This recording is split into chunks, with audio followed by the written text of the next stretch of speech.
on their mind? What's top of mind with just hours to go for this debate for these folks?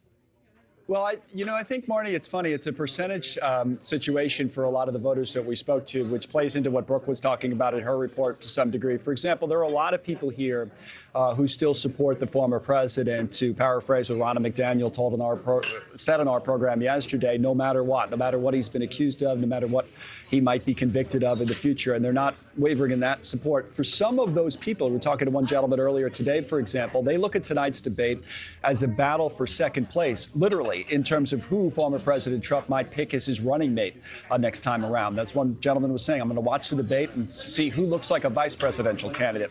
At the same time, there are still a number of kind of never Trump or anyone but Trump Republicans that you speak to, even in a place like Alabama, who say they're looking at the debate to see who they're going to vote for. They don't want to support former President Trump again. They see someone like Nikki Haley as a former governor who's been building a lot of momentum in the previous debates. And if she can do it again tonight, they might be willing to go in that direction. So it just kind of depends. I'm not sure what the percentage is, but it depends on who you ask. And they have different motivations for watching and what their expectations are. Right. So we know so much is at stake. What about the issues? What issues are people looking to have addressed tonight?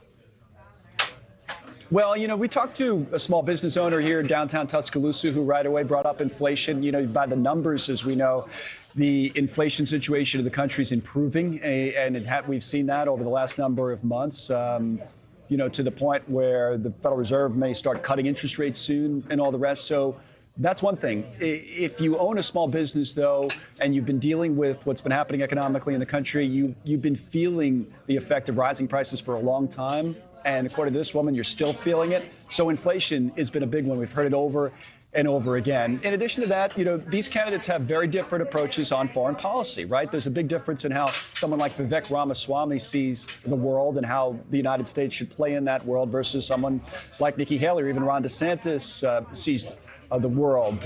Haley and Chris Christie, for example, more traditional Republicans, kind of old school Republicans in their approach to foreign policy, if you will. So, we've heard that a lot as well, given what's going on in Israel and Ukraine. So I would say the economy and foreign policy are what we've heard the most in talking to people here the last couple of days. Yeah, and I think it's smart that you're at a restaurant because you have some really great conversations around the dinner table about politics, but also we're seeing our youngsters, our college students who are very engaged in politics. What have you seen on campus? What are the conversations that students are having around this debate?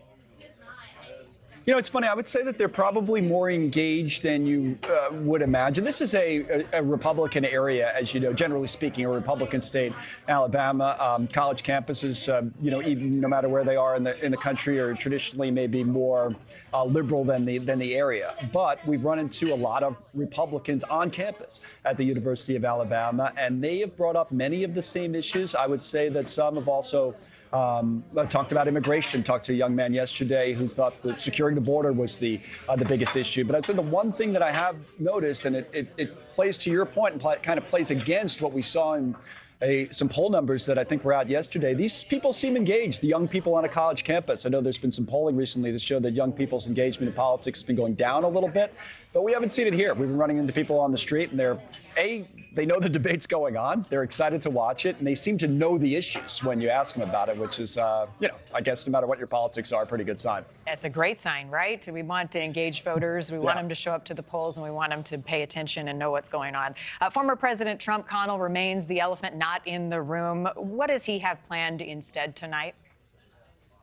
Well, he'll be at his own fundraiser, I guess, in Miami. And you're right. I mean, that's how we've been talking about it, that you can't really put this debate in context without talking about the former president. But he's made the calculation, people around him have, that it wouldn't be helped his campaign as ahead as he is in the polls to show up in these debates. And he's decided not to participate. And so far, that hasn't been hurting him. It does create a dynamic, and I think what will be unique about the debate tonight is that you have fewer candidates on the stage where you can have a real discussion about who's best to go up against the former president. The caucuses in Iowa are coming up really soon. January 15th will be here before we know it. New Hampshire primary to follow. So if your logic is, if you're Nikki Haley or one of these other candidates, that you want to set up a one-on-one matchup with Trump, and that's the only way it seems like someone's going to have a legit chance to beat him. You make your case tonight, and then you hope the field further consolidates after that. And then, you'll have a short window to do it. but maybe there's a possibility he can go out and be the actual nominee. So that's why I think tonight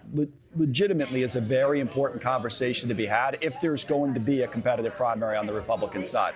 Right. Who can get out of his shadow? Well, a good night's sleep to start and a good breakfast to begin the day will always help the candidates and everybody else. Connell, we'll see you again soon. Thank you. Thank you for watching. Go to newsnationnow.com to find NewsNation on your television provider. And don't forget to click the red subscribe button below to get more of NewsNation's fact-driven, unbiased coverage.